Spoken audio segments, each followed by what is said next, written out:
DJ Mukesh राज राज राज कहाँ घर बा तोहार हो अमाटोल छिए हसीना हमर सोलह के जवानी देखे के कते के छूटै छै पानी छिए हसीना हमर सोलह के जवानी देखे के कते के छूटै छै पानी सूट सलवार में निकली जे बहरत देखे के बूढ़ा के उठै छै जवानी छौरी पतर की गे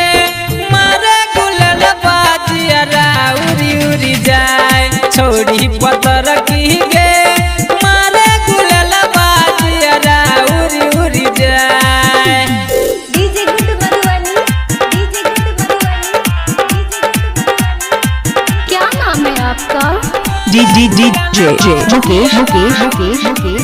presented by Sirhali कहाँ घर है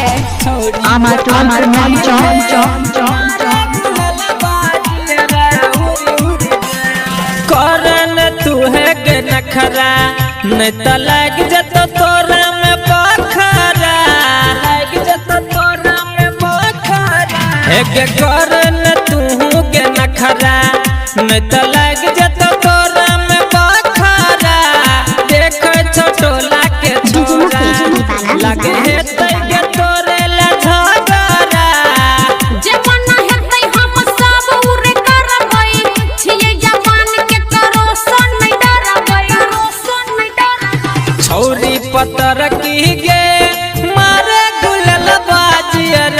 उरी उरी जाए छौरी पतर की गे मारे गुलल बाजिया उरी उरी जाए। आपका नाम क्या है और आपका डीजे मुकेश राज राज राज कहाँ घर है अमाटोल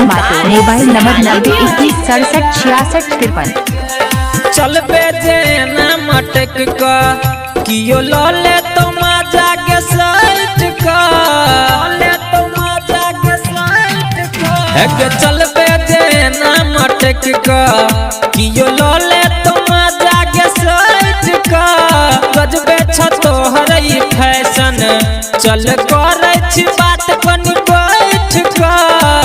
हमरा फैशन के सगरो छै हाला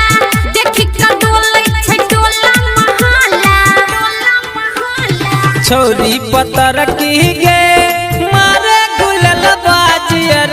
उरी उरी जाए छौरी पतर की गे मारे गुलल बाजिया उरी उरी जाए। छिए हसीना हमर सोलह के जवानी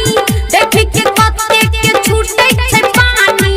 सूट सलवार में निकली जे बहरत देखि के बूढ़ा के उठै छै जवानी छौरी पतर की गे